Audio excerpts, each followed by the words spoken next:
ওয়া শিফাউল লিমা ফিস সুদুর। সুবহানাল্লাহ।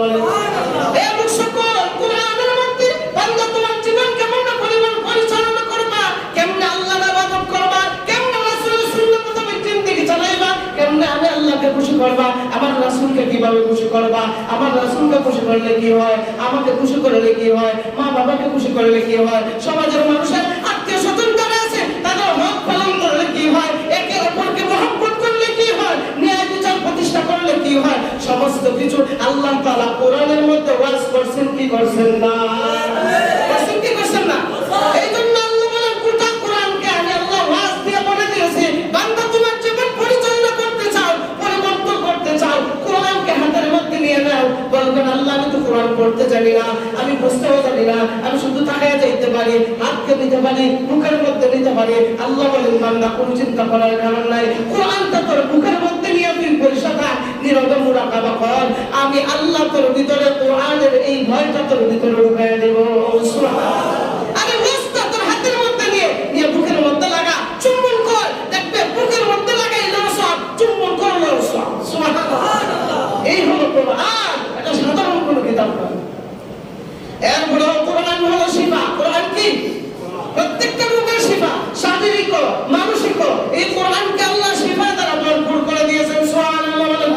আল্লাহ বলেন ওয়া শিফাউল লিমা ফিস সুদুর, তোমাদের অন্তরের আরোগ্য হয়, তোমাদের শারীরিক যদি কোনো বেমার থাকে তাও আরোগ্য হয়। আরেক আয়াতে বলেন ওয়া নুনাজ্জিলু মিনাল কুরআনি মা হুয়া শিফাউ ওয়া রাহমাতুল লিল মুমিনিন। আল্লাহ বলেন কোরআনটা বান্দাদের জন্য আমি আল্লাহ শিফা আর রহমত দ্বারা ভরপুর করে দিয়েছি। সুবহানাল্লাহ। এই বান্দা, কোন বান্দা যদি এই কোরআনের একটা সূরা, একটা আয়াত পড়িয়া যদি কোন শিফার নিয়তে যদি ফু দেয়, আমি আল্লাহ ওই মুখ থেকে আরোগ্য করে দেই। সুবহানাল্লাহ। রূপ থেকে উত্তর করে দেই।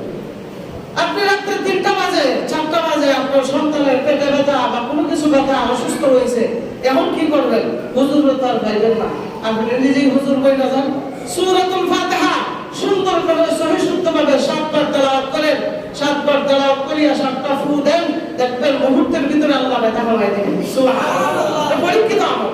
আর সূরা ফাতিহার আরেক নাম হলো সূরাতুশ শিফা। সূরাতুশ শিফা এটা সমস্ত রোগের মহা ঔষধ। যেমন মধু এবং কালিজিরা মৃত্যু ব্যতীত সব রোগের মহা ঔষধ, ঠিক তদ্রূপভাবে সূরাতুল ফাতিহা মৃত্যু ব্যতীত সমস্ত রোগের ঔষধ। সুবহানাল্লাহ।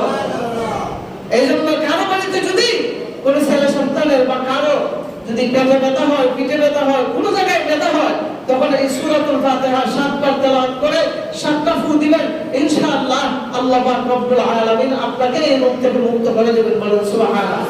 এটা আমার ঘটনা। জিহাদের ময়দান থেকে ফিরে হযরত সাহাবায়ে কেরাম চলে আসছেন। আসার পরে ইতিমধ্যে রাস্তার মধ্যে কি করবেন? পেটের মধ্যে অনেক খিদা লাগছে, কি করবেন? তখন তারা সবাই মিলে মাশওয়ারা করতেছে, কি করা যায়, কি করা যায় বলো তো? হয় এক কাজ করি, আমরা সামনে যাই, যদি কোনো বাড়িঘর পাই তাহলে কোনো বাড়ি ঘরে উঠা তখন তাদেরকে বলবো যে আমাদেরকে খাবারের জন্য কোনো কিছু দেওয়া, এভাবে আমরা বলবো। তখন সবাই মিলে গেছে, গিয়া বলতেছে বাড়িতে কেউ আসার এক পল্লী এলাকা পাইলাম, তারপর ওই পল্লী এলাকার ভিতরে ঢুকিয়া গিয়া বলতেছেন কেউ আছেন, আমাদেরকে কিছু খাবার দেন, আমরা অনাহারে আছি, মুসাফির মানুষ। তখন তারা বলতেছে না, তোমাদেরকে আমরা খাবার দেব না। কেন দিবেন না? কারণ আমাদের মন মানসিকতা ভালো নয়। কিসের জন্য ভালো নয়? হয় আমাদের দলের যে নেতা, এই নেতাকে বিচ্ছু খাবার দিছে। কি খাবার দিছে যারা বলেন? আমার দিকে তাকান সবাই। কি খাবার দিছে? কত বিচ্ছু খাবার দিছে। তা আমরা কি হইছে? আমরা তো আর মেহমানদারি করতে তোমাদের কোনো বাধা নাই। তারা বিচ্ছু খাবার দিছে। অনেক কবিরাজ, অনেক ডাক্তার সব কিছু দেখাইছে, কিন্তু কমে না। হ্যাঁ, তোমাদেরকে খাবার দিতে পারি এক শর্তে, তোমরা যদি বিচ্ছু খাবার দেন আমাদের নেতাকে যদি ভালো করে দিতে পারো, তাহলে তোমাদেরকে খাবার দিতে পারি। তোমাদের মধ্যে কি কেউ আছে যে জান ফুক করে ফু দেয়? এমন কি কেউ আছে? তখন সাহাবায়ে কেরামের মধ্যে একজন হাত তুলছে, আমি আছি, আমি জান ফুক করতে পারি। ঠিক আছে, তাহলে এই মুহূর্তে চলে আসো, এসে আমাদের নেতাকে তুমি ফু দাও, ফু দিয়ে যদি ভালো হয় তাহলে তোমাদেরকে 30টা ছাগল দিব। সুবহানাল্লাহ। কয়টা ছাগল দিব? রিজিকের মালিক কে? আল্লাহ। উপবাস আছে কি আছে না? এরা খাবারে ভুক লাগছে কি লাগছে না? খাবার হাতে আছে নাই, ব্যবস্থা করছে কে? এখন এরা সাহাবায়ে কেরাম হয় না আমরা ফু দেব না, কেন? অর্থাৎ প্রথম আমাদেরকে অপমান করলে কেন?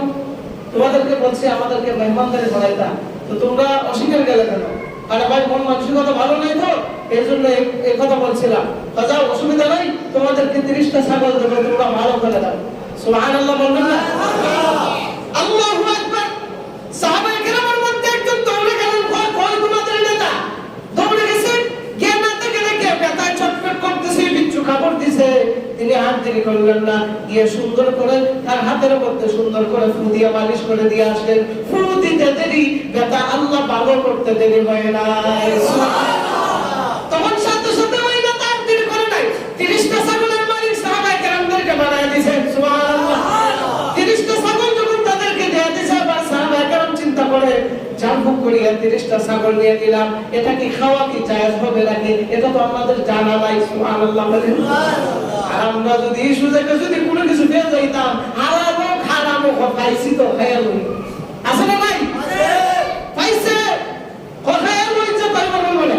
কিন্তু সাহাবায়ে কেরাম জানবুক করে 30টা ছাগল পাইছেন, কিন্তু তারা মশওয়ারা বসে গেছে এটা খাওয়া কি জায়েজ হবে। আগে রাসূলকে যেখানে দরকার দৌড়ে গেলেন রাসূলের দরবারে, ইয়া রাসূলুল্লাহ ইয়া হাবিবাল্লাহ। ওই দিলেন নেতাকে আমরা ফু দিছিলাম, ফু দেওয়ার কারণে সে ভালো হয়ে গেছে, ভালো হইয়া তারা আমাদেরকে 30টা ছাগল দিয়েছে। ইয়া রাসূলুল্লাহ এই 30টা ছাগল দিয়ে আমরা আনলাম, এটা খাওয়া কি জায়েজ হবে নাকি?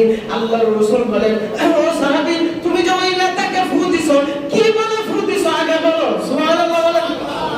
ইয়া রাসূলুল্লাহ ইয়া হাবিবাল্লাহ তুমি আর কোন তন্ত্র মন্ত্র বলে ফু দেই নাই, যা ফু দিয়েছি একমাত্র আমার আল্লাহর কালাম থেকে বলে ফু দিয়েছি। সুবহানাল্লাহ। কি বলে ফু দিয়েছো? কুরআনুল কারীমের মধ্যে সর্বপ্রথম যে সূরাতুল ফাতিহা আছে, এই সূরাতুল ফাতিহা আমি 7 বার পড়িয়া 7টা ফু দিয়েছি, আল্লাহ তাআলা সাথে সাথে ভালো করে দিয়েছেন। সুবহানাল্লাহ।